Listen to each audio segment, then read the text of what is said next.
See, I'm Karthik and Dr. ABS Sastry, the presentations. This is my father, who has been predominantly working for last couple of years on this Vedic technologies. Okay, so first let me throw a light as to how do we take a meaning for a word of Sanskrit. See, Sanskrit is a language. In that language, each word has six meanings. Okay. So in that, the five meanings are the normal meanings, but the sixth meaning is called as Oshadi meaning. Oshadi is like medicinal or materialistic meaning. So when you look at all other five meanings, they are like spiritual. Okay. So I'm going to tell you, I'm going to show you the results which were comprehended by the technical equipments which are available right now, and then you can see how it is related. So see, what do I mean by Bharat?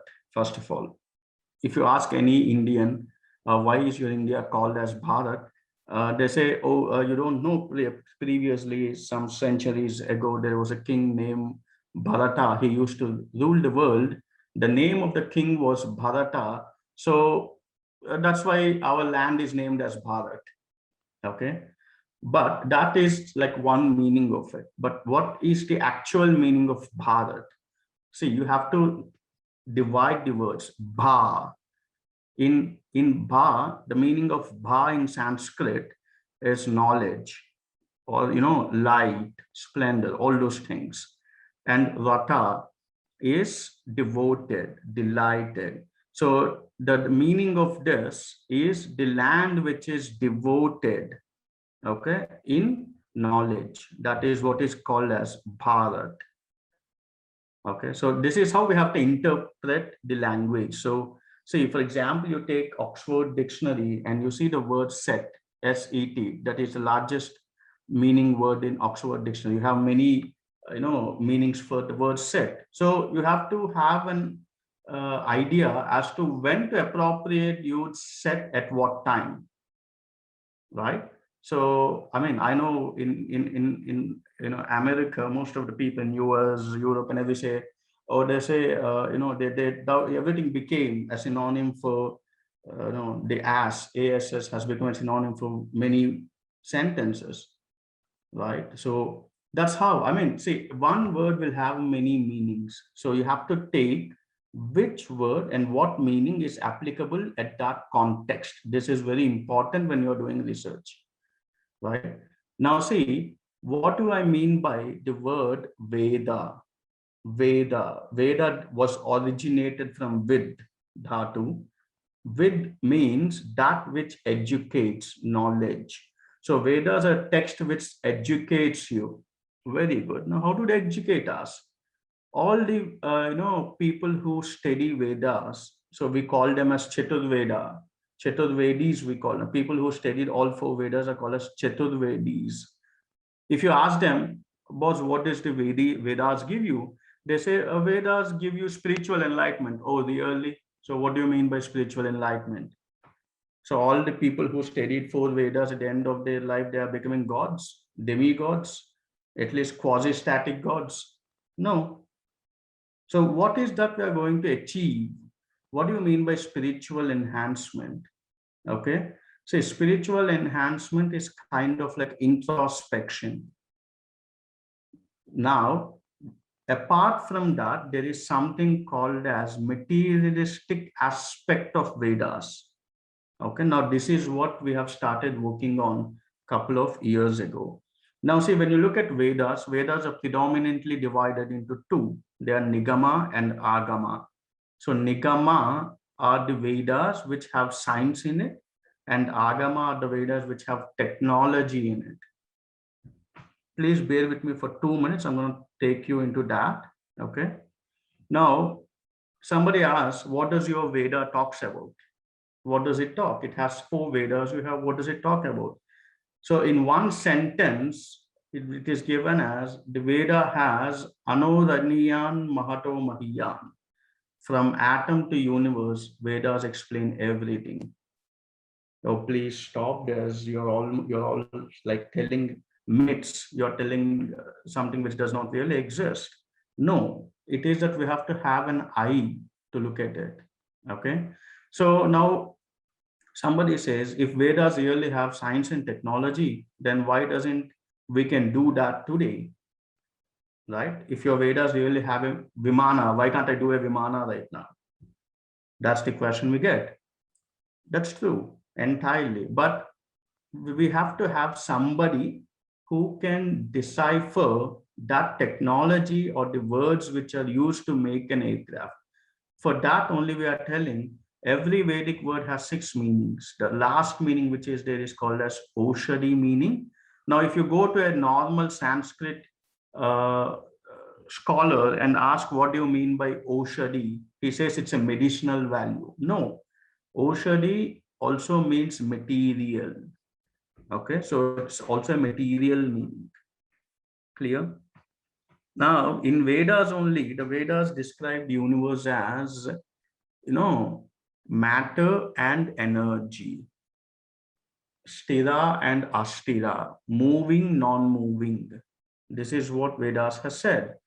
Now, Vedas, depending on gnana, that is knowledge, they are classified as samgnana, vignana, and pragnana. Samgnana is like purity, Vijnana is utility, and Pragnana is spirituality.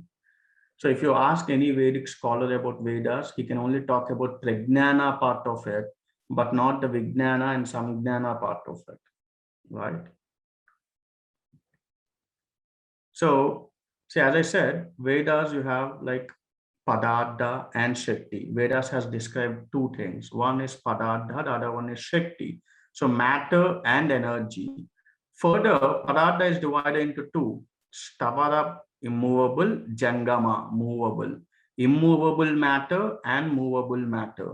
Shakti, okay, here I've only given you two, but there are many Shaktis in it. I just gave you an example of it.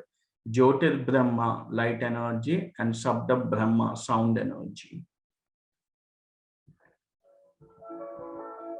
So these are all the textbooks which are there. Now let's just go to the work done by Sriviti. See, we wanted to see if there is, one second, just hold on.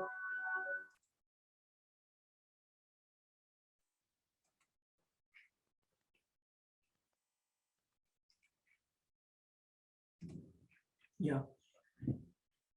Now, if somebody asks me a question, if Vedas have Vimanas, if you have a book called as Vimana Sastra, which talk about different kinds of Vimana, can we do a Vimana? Can we do an aircraft? Okay. Of course, we can do an aircraft, but we have to know the materials used in it, the structures used in it, the propulsion devices, right? The energy devices, everything. For that, initially, material is something which is very important. So, see, at Sriviti, we have decoded Vaimanika Shastra from Sanskrit into English, and then we started doing research on that. In that, the first thing which we have started doing is the material perspective of the book. Okay. Now, see, if you go to any Sanskrit scholar in India and you see this, I've written it because even you can read it in English, right? Mayuragriyo samkasam driste gokshira sannibham apsucha plavate kshiptam etam mayura tuttakam. If you take this sloka to a normal Vedic scholar or a Sanskrit scholar, he tells this sloka gives the greatness of Lord Krishna. Mayuragriva Samkasam. Okay, the person who is in peacock blue color. Griste Gokshira Sannibham, who likes something which comes out of Gokshira, cow milk.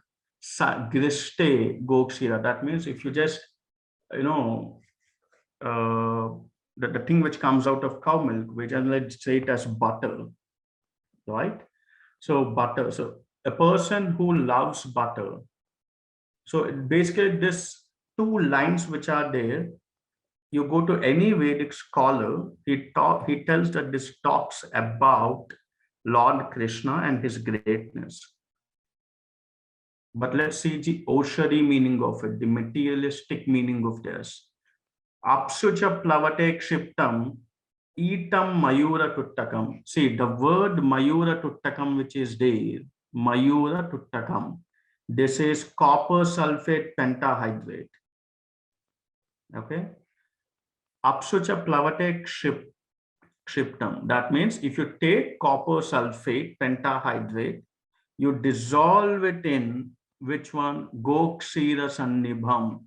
If you dissolve it in cow milk and you place this in a copper vessel or iron vessel, and then you start griste, you start, you just put a mechanical stirrer in it, and then you start doing this. So when you do it, you get something called as copper. Okay, so this two lines which is there in Vimana Shastra talks about extracting copper from copper sulfate pentahydrate. Now, the beauty of this is when we have taken copper sulfate pentahydrate and then we have dissolved it in cow milk and then we have placed it in an iron vessel and then we started stirring it. After 2 to 3 minutes, it's an exothermic reaction. There's a heat coming out. So we have seen the temperature. It is touching somewhere around, 70 to 80 degrees Celsius. So finally, when we get the material out after a few minutes, then we have removed it, we washed it. At the bottom of the vessel, we have seen a powder. So the beauty of this is we have tested the powder and what we got is nanoparticles of copper. And the size of that, you can see the transmission electron microscope image at the bottom of my screen, which is as small as 10 nanometers to as large as 50 nanometers, very well dispersed particles. You can see the XRD, the crystal size analysis. You can see that it is a pure copper material. Of course, somebody will say XRD does not give you a chemical composition. It just gives you the phase analysis. That's the reason why we have done scanning electron microscopy, which gives you the qualitative analysis of the chemical composition of the material. So when we have seen that, we have seen pure copper peaks, nothing else. This is 99.9% pure copper which we are getting. So from copper sulfate ore, in just 15 minutes of time, we were able to get nano copper, 99.9% nano copper. Okay. See, why we are forced to do the scanning electron microscopy is the limitation of the XRD technique is if anything by weight is less than 5%, XRD cannot pick up the peaks of that material. So that's the reason why we went to do scanning electron microscopy, EDAX technique, where we have confirmed that the material which we got is pure copper from copper sulfate. So this is how the research in Sanskrit has to be carried out. Next, we have taken another sloka from Vaimanika Shastra. Okay, it's an ancient textbook which is available for us, which we have decoded into English. See, Dvadasa Arkancha Anjanika Tvayam Shvinka Ashtakam Tadha Samelya Galayet Samyak Satakaksha Usna Manathe. See, if you ask an Vedic scholar what is the meaning of this, he talks about Anjaneya, Lord Hanuman, who is there. But what is the materialistic meaning of this sloka? Dvadasa. In Sanskrit, Dvadasa means 12. Dvadasa Arkancha. Arka is copper. Okay. Anjanika is antimony sulfide. Tvayam Kshvinka. Okay. See, Dvadasa Arkancha, 12 parts of copper, Anjanika Trayam, 3 parts of antimony sulfide, Shvinka Astakam, Shvinka is tin or zinc, okay, Astakam, 8 parts of it, Tada, after that, Sammelya Galayate, okay, you take them, you mix them, Samyak Satakaksha. Satakaksha is 100 kaksha. Okay. When you start 100 kaksha, when you start melting it, okay, then you get a material. So that material we have done, that's an alloy of copper, tin, and antimony. These are called as tertiary alloys. Okay. So if any materials engineer is there, he'll understand what I'm talking. These are called as tertiary alloys. Okay, so now what we have done is we have taken this alloy and then we have tested it. Not only we have tested it, we have adopted a Vedic route of making this alloy, and then we have taken a muffle furnace, the same quantity, the same alloy we have used, we have prepared using muffle furnace, the current conventional technique, and then using the previous technique or the ancient technique described in the textbook, we have done it. So these two, we have compared them. And you can clearly see that the ancient alloy which we have done is 5 times it has better corrosion resistance than the similar alloy made in conventional technique. Okay, so the Vedic alloy which we have done is 90 times lower corrosion rate in comparison to commercial pure copper and 17 to 16 times lower corrosion rate than commercial alloy 1 and 2. Okay, so this is the work conducted by IIT Chennai. This is the project we have done with the Defense of Government of India, Defense Department of Government of India. It's a funded project. So we have developed this alloy, which has remarkable properties when compared to its conventional counterpart. Okay. Now you may ask me, what difference is it there? Whether you take copper, whether you take antimony sulfide, whether you take tin or zinc in a commercial, conventional available material, it's the same. So what parameters have changed to get this? When we have done a microstructural analysis, it is completely different when compared to this. Okay. Now, when we take this copper, antimony sulfide, and tin or zinc, what we have done is before melting them, they have told the purification processes of these materials. How you will purify yourself every day, that you take bath morning and evening, right? Same way, any material which has to go into the process has to be purified.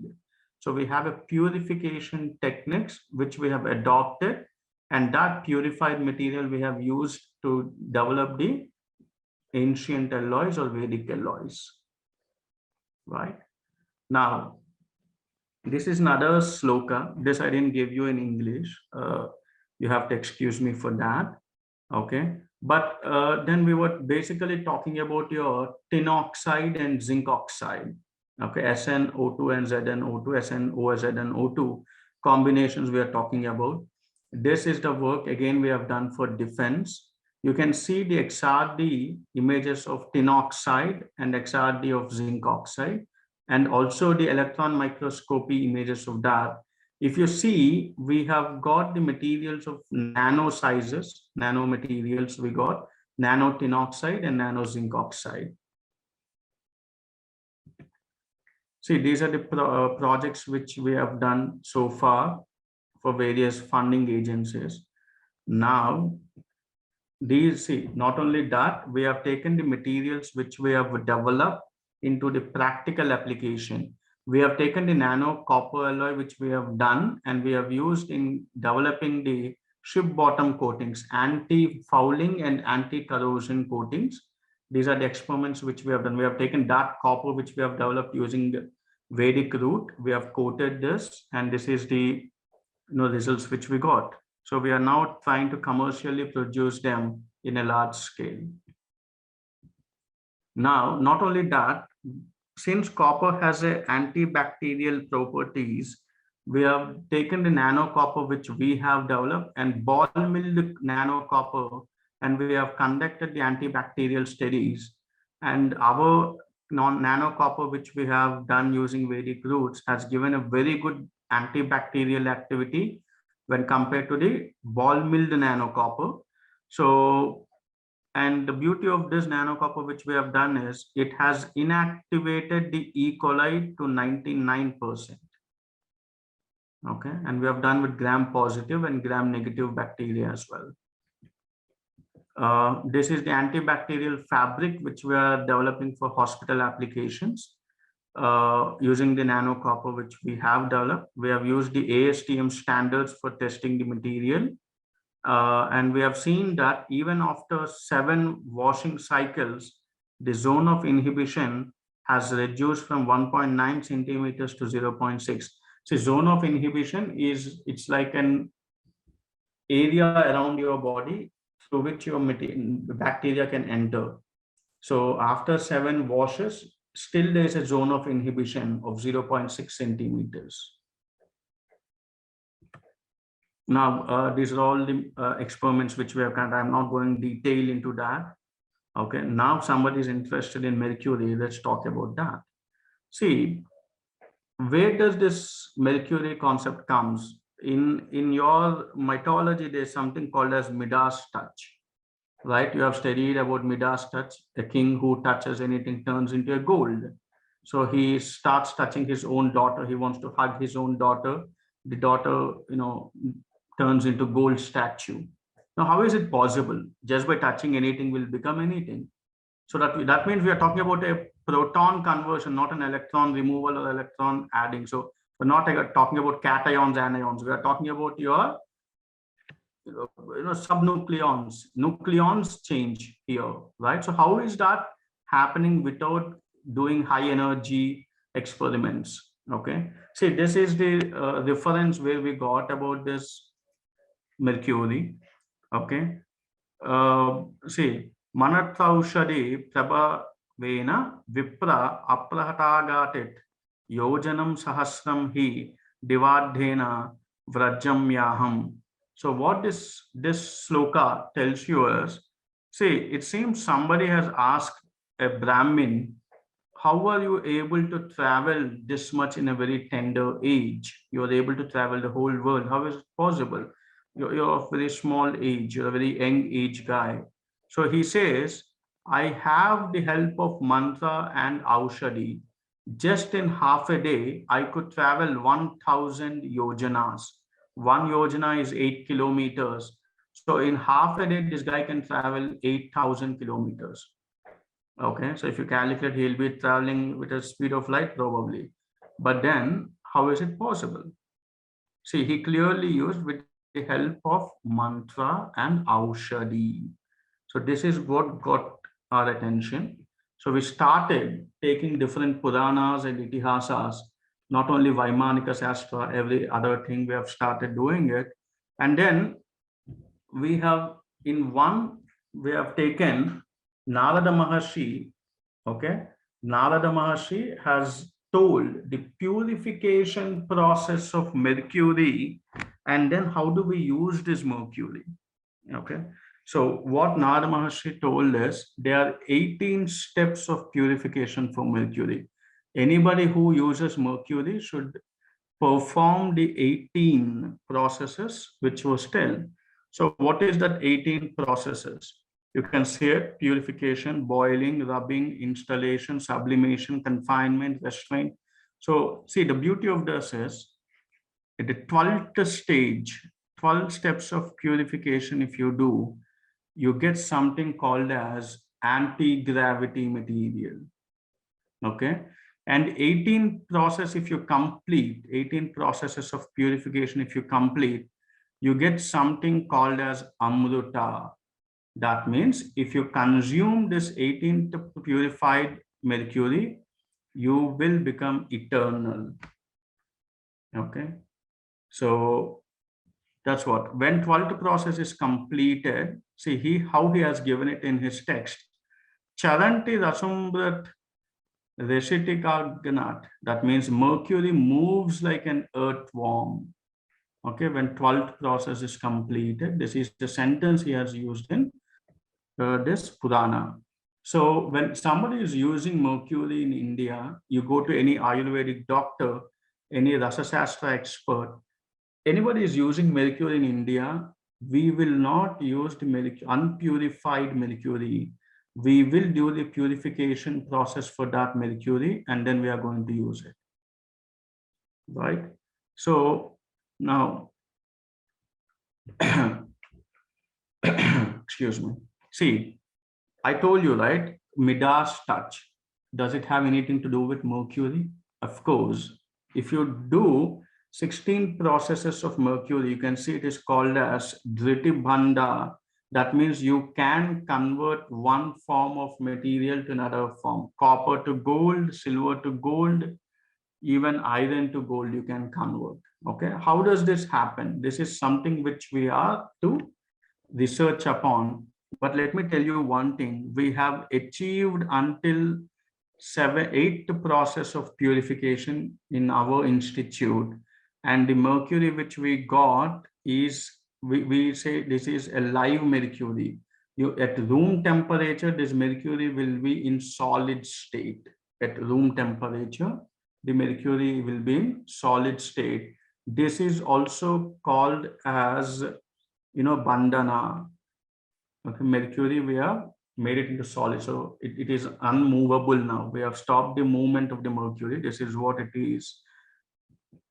So see, when mercury alone in conjunction with something is solidifies, undergoes, and you do it something called as Agnibadha, okay, it gives you the anti-gravity property. So probably our ancient people have mastered this Agnibadha of mercury, where it became where it gets into anti-gravity property, probably. Now, if you ask me how it happens, as of this time, I don't have extremely no idea, because we have achieved only 8 processes of purification.